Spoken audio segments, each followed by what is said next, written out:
Socrates, it seems that every story about Greek philosophy begins with him. He taught that in order to lead others, we must first lead ourselves. And it's true. Think about it. How can you lead others if you can't lead yourself?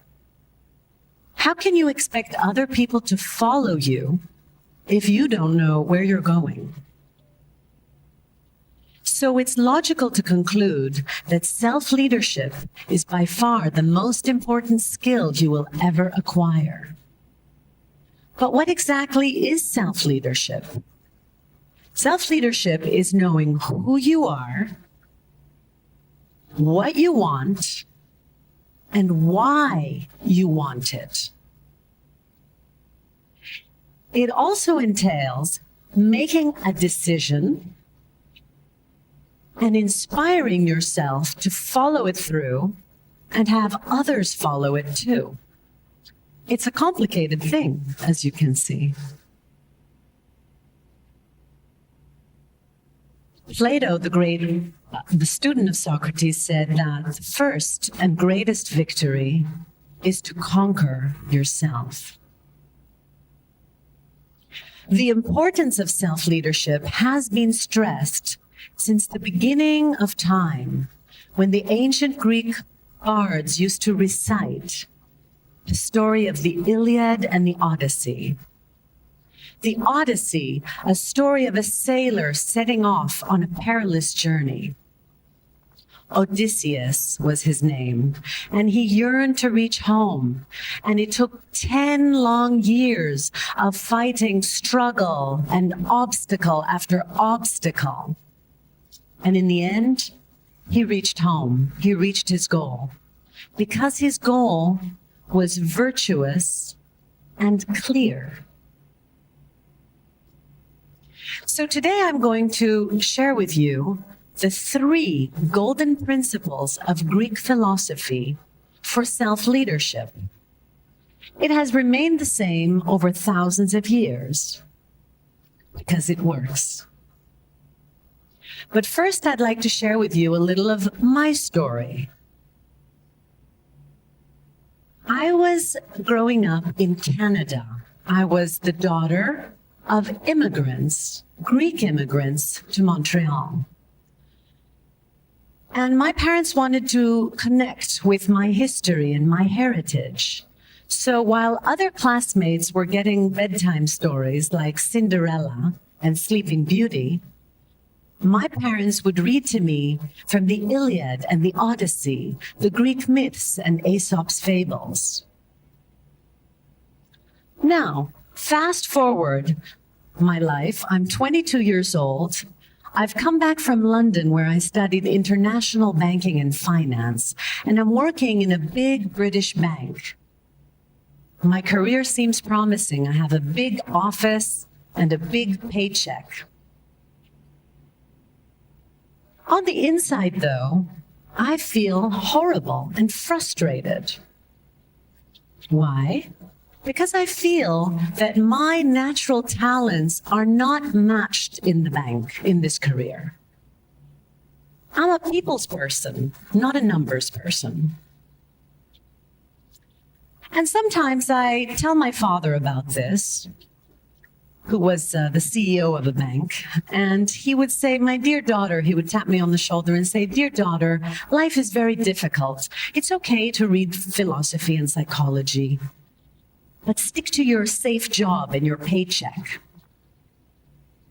So what did I do? I carried on, and I felt like a hamster on a treadmill.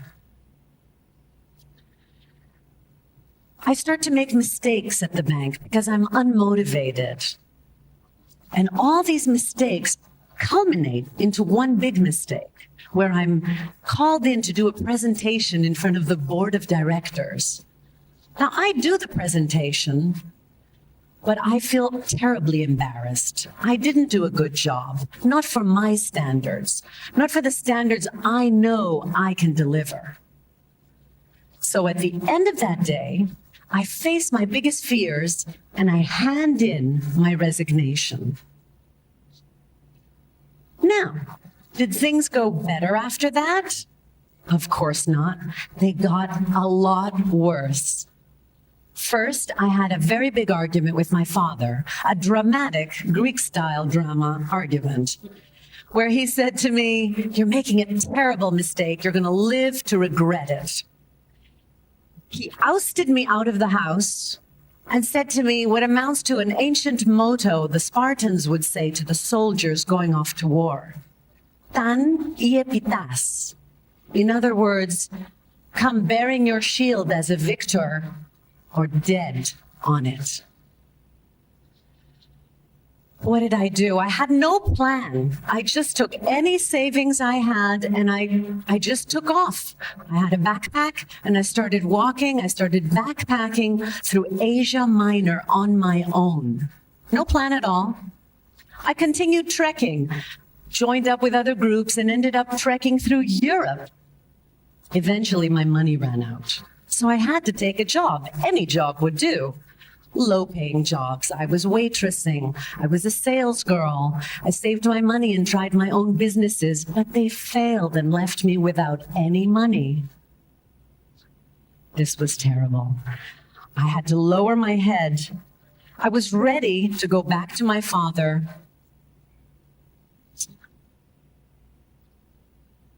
On the bus, going to buy my ticket, something very strange happened. I was sitting next to a lady on the bus, and she said to me that she had to leave her job. She was a management trainer. She was training executives in communication.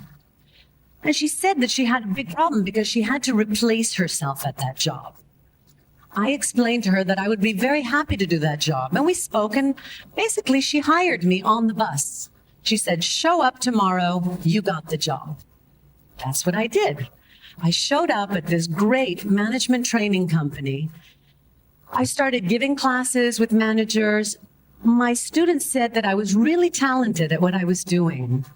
I felt it was a great match for my talents.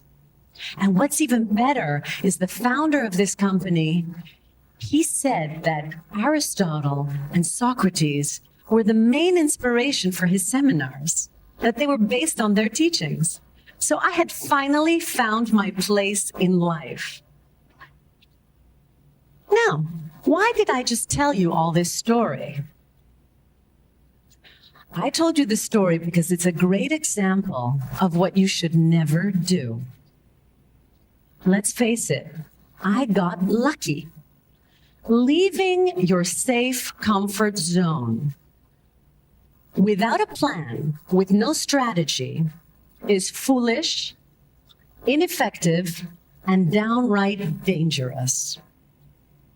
It's like getting into a car without knowing how to drive, without knowing where you're going, and without a GPS. Where are you going to end up? Probably off a cliff. Now, as I promised you, I would like to make your journey smoother, to give you something like a GPS for life. And this system is inspired by the Greek philosopher Aristotle. Now, as some of you may know, Aristotle was the mentor of Alexander the Great. One of the greatest philosophers of all time had written the first ever manual on the art of influence and persuasion for leaders. And they actually still teach this method today in the finest institutions of the world, like Harvard, MIT, Stanford, and now IMI. This system is called the Rhetorical Triangle. There are 3 parts to it. The first is ethos. If you're a leader or a business person, a professional, in order to convince and inspire a group of people to change or to follow something, you need to have ethos. Ethos regards your credibility, your trustworthiness, how much you embody your teaching. For example, would you learn how to stop smoking from someone who's a smoker? No, it means they have no ethos.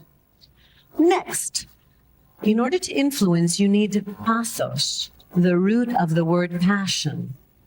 Pathos means the emotional connection you have with your audience. And you acquire that through speaking to their fears and their dreams. It's something like emotional intelligence. Lastly, the leader must use logos, the root of the word logic and reason. You need a strategy, you need facts, you need realistic arguments. This is how you win over an audience. And as I was teaching this system to executives in my communication classes, something began to dawn on me. It began to dawn on me that ethos, pathos, and logos are not only useful for influencing others, there's something for influencing yourself and leading yourself in life. Something like a compass for life, a GPS. I'm going to borrow the metaphor of the charioteer that Plato spoke about.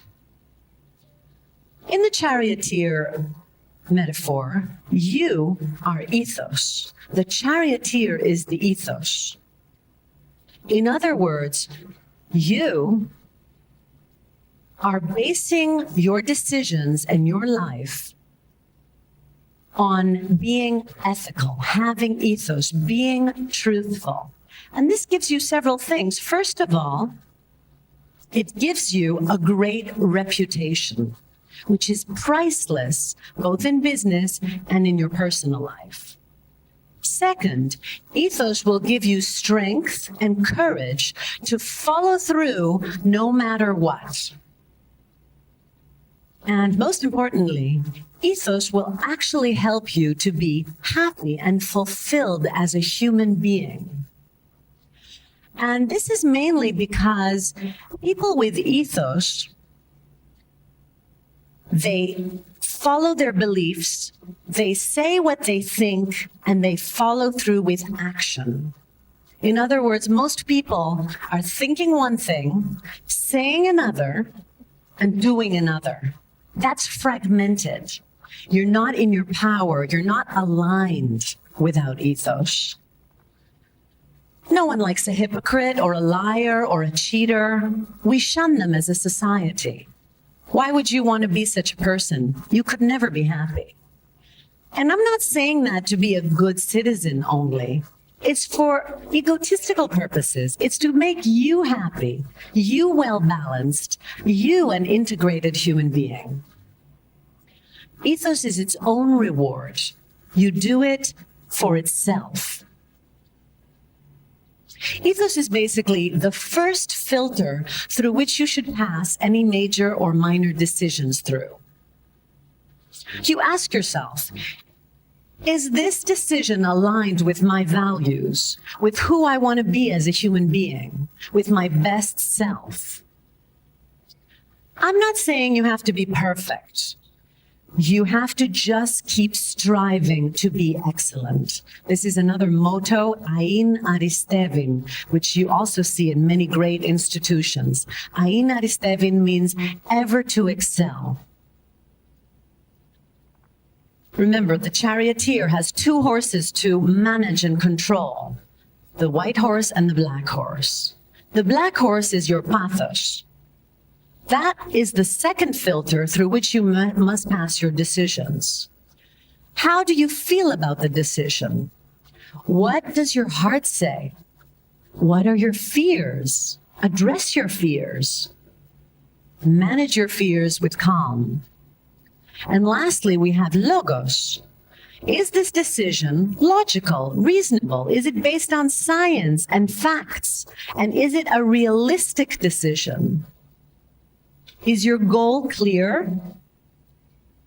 This realization that Aristotle's system was not only useful for influencing and persuading others, and that it can be used for influencing and leading myself, was a breakthrough for me, and it transformed my life. In a way, you can say it was the shield that I could return home to my father with. Let's go back to when I was, remember, working in the bank? Let's use this GPS and see how it could have worked. I could have asked myself back then in the bank, Alkistis, are you being fair and truthful with yourself? Are you being fair and truthful to your father? Especially to your employers who are paying you if your heart is not in this job? No, I wasn't being fair, and most of all to myself. Then I would pass it through the test of pathos, and I would say, Alkistis, look at your fears. What do you fear most? Let's look at it. What inspires you most, Alkistis? What do you really want? What is your heart calling? The answer was there. And lastly, I could have passed it through the test of logos. What are my real choices? Let's look at this realistically. What could be a realistic goal? All right. How could I develop a strategy for a smoother transition?